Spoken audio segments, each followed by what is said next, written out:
সকালবেলায় যদি কিছু সুঅভ্যাস আয়ত্ত করতে পারা যায় তাহলে আমাদের জীবনটা অনেকটাই পরিবর্তন হয়। তো চলো আজকের ভিডিওটা এখান থেকে স্টার্ট করছি। আশা করছি আজকের ভিডিওটাও তোমাদের প্রত্যেকের খুবই ভালো লাগবে।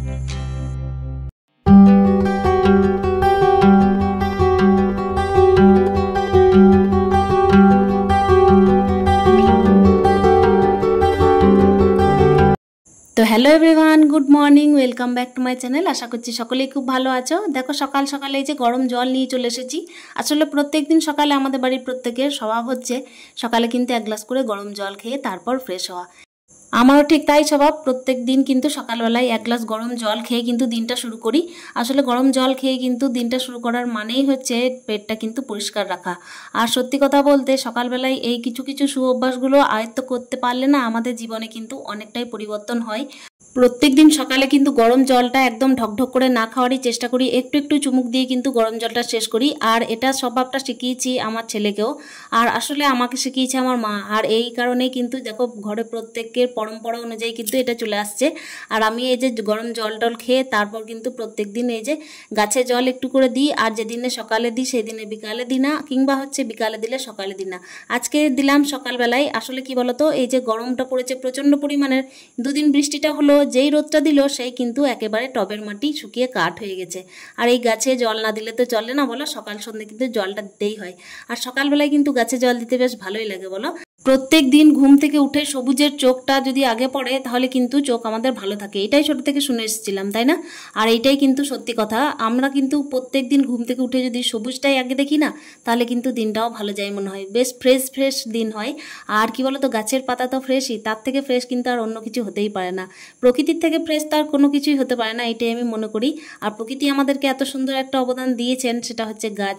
আর ওই জন্য কিন্তু প্রত্যেক দিন সকালে উঠে কিন্তু আমি গাছগুলোকে আগে দর্শন করি। প্রত্যেক দিন দেখার চেষ্টা করি যে কোন গাছে কিভাবে কি আর কি পরিবর্তন এসেছে, আর কি কিভাবে আমাকে হাসাচ্ছে খেলাচ্ছে। ছোটবেলায় ঘুম থেকে উঠে যখন অন্ধকার থাকতো তখনই কিন্তু ভোর ভোর চলে যেতাম মর্নিং ওয়াক করতে। আর সেটা হচ্ছে ছোটোখাটো মর্নিং ওয়াক নয়, সেটা একেবারে অনেক দূর পর্যন্ত যেতাম। এতটাই দূরে যেতাম যে আমাদের ফিরে আসতে হয়তো 1.5 থেকে 2 ঘন্টা টাইম লাগতো। সত্যি কথা, আমাদের একটা দল ছিল, আর সেই সব দিনগুলো আর তো ফিরে আসবে না। সত্যি কথা বলতে এখনকার দিনে আর সেই সব দিনও নেই, আর আমরাও বাচ্চাদেরকে এখন আর পাঠাই না নির্ভয়ে। কিন্তু ওই যে মেয়ে হয়ে জন্ম নিয়ে তারপরে যে বিবাহিত জীবনে প্রবেশ করেছি, তারপর হলাম মা, তো এই দিনে কিন্তু একেবারে তো পুরনো রুটিনে ফিরে যাওয়া যায় না। কিন্তু তবুও কিছুটা যদি সুঅভ্যাস নিজের মধ্যে আয়ত্ত করতে পারি তাহলে কিন্তু হয়তো নিজেদের জীবনটাকে নিজেরাই খুব একটা ভালোভাবে পরিচালনা করতে পারি, বলা যেতেই পারে। তো চলো, এই যে প্রত্যেক দিনের সকালে যে রুটিনগুলো থাকে সেটা তো সারা যাচ্ছেই যাচ্ছে। আর তার সঙ্গে দেখতেই পেলে ছেলের ওই যে জামাগুলো, স্কুলের জামা আর কি, তো সেটা কিন্তু রোদে প্রত্যেক দিন আমি কিন্তু কেচে টেচে তারপরে স্কুলে পাঠাই।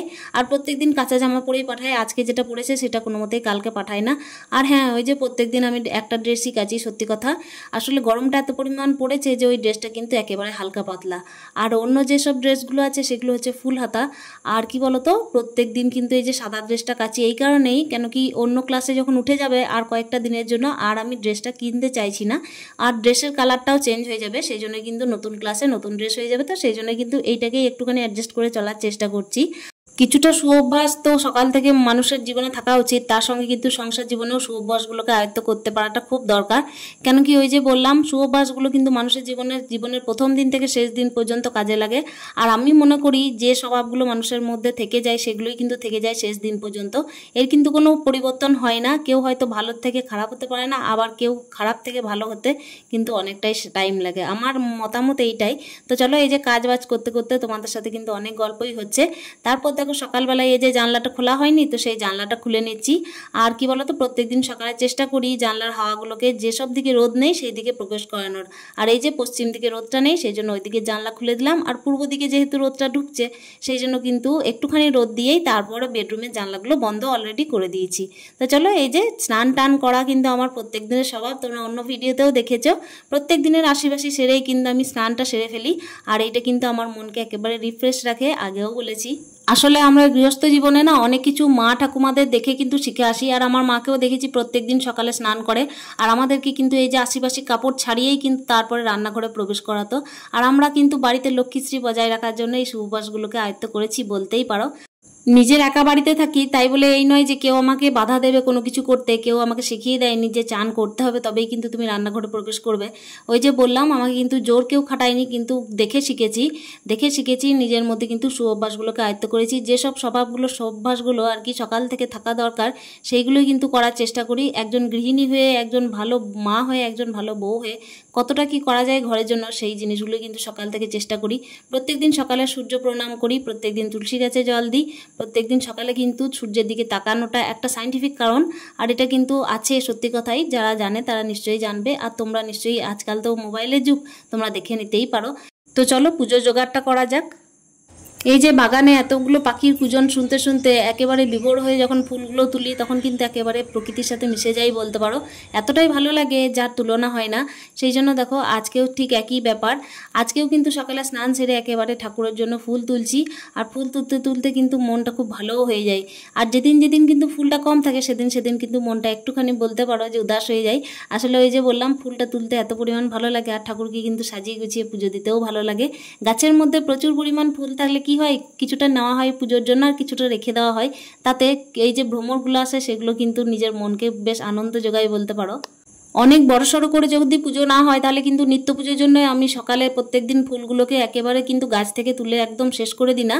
আসলে ওই যে বললাম, প্রত্যেকদিন কিন্তু বাগানে অনেক প্রজাপতি, তারপর হচ্ছে ভ্রমর নানা ধরনের আসে, তো সেইগুলোর জন্যই কিন্তু আমি ফুলের মধ্যে রেখে দিই। তাতে কি বলতো, দেখতেও বেশ ভালো লাগে। আর আমার বাগানে না প্রচুর পরিমাণে প্রজাপতি আসে। আসলে বাগানটা বলাও যেতে পারে, বাগান কি না আমি জানি না, কিন্তু কি বলতো, এই যে ছোট্ট ছোট্ট টবের মধ্যে গাছগুলোকে লাগিয়েছি না, এটাকেই আমি বাগান মনে করি। ছোট্ট একদম উঠোনটা, একদম সরু মতো উঠোন, তোমরা দেখতেই পাও। কিন্তু কি বলতো, একটুখানি যদি পরিচর্যা করে রাখা যায় তাহলে কিন্তু সকালটা তোমার বেশ ভালোই যাবে বলতে পারো। এই যে গল্প করতে করতে এবার রান্নাটা বসিয়ে দিলাম। সকালে যেরকমভাবে প্রত্যেকদিন স্কুল থাকে ছেলে, সেইভাবে স্কুল আছে। আর আজকে হচ্ছে শনিবারের ব্লগটা তোমাদের সাথে শেয়ার করছি। তবে আজকে না একেবারে আমার নিরামিষ করা হচ্ছে না, এই কারণেই আস্তে আস্তে বলছি তোমাদেরকে। আসলে কি বলো তো, কালকের তরকারি আছে, তো সেটা নষ্ট করা যাবে না, ওই জন্য আজকে অনেকটা ঠেকাঠেকি ব্যাপার বলতেই পারো। কখনো কখনো কি হয় যে ভাত টাতগুলো নষ্ট করে ফেলে দেবো, সেটা তো হয় না বলো। আমি কিন্তু সন্ধ্যের টাইমে রান্নাবান্না সেরে একেবারে চলে গেছিলাম বাবার বাড়ি। মানে ওখানে হয়েছে একটা ঘটনা ঘটেছিল, তো সেই ঘটনার জন্যই কিন্তু একটু খবরাখবর নিতে যাওয়া।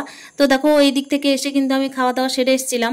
এইদিকে ভাবলাম যে রান্নাবান্না সবই হয়েছিল, ডিমের ঝোল ছিল, তারপর হচ্ছে কালকে যে ভাত করেছিলাম সেই ভাতটা এক গামলা মতো রাখা ছিল। তো সেই ভাতগুলোকে কি করবো বলো, সেগুলো তো আর নষ্ট করা যায় না।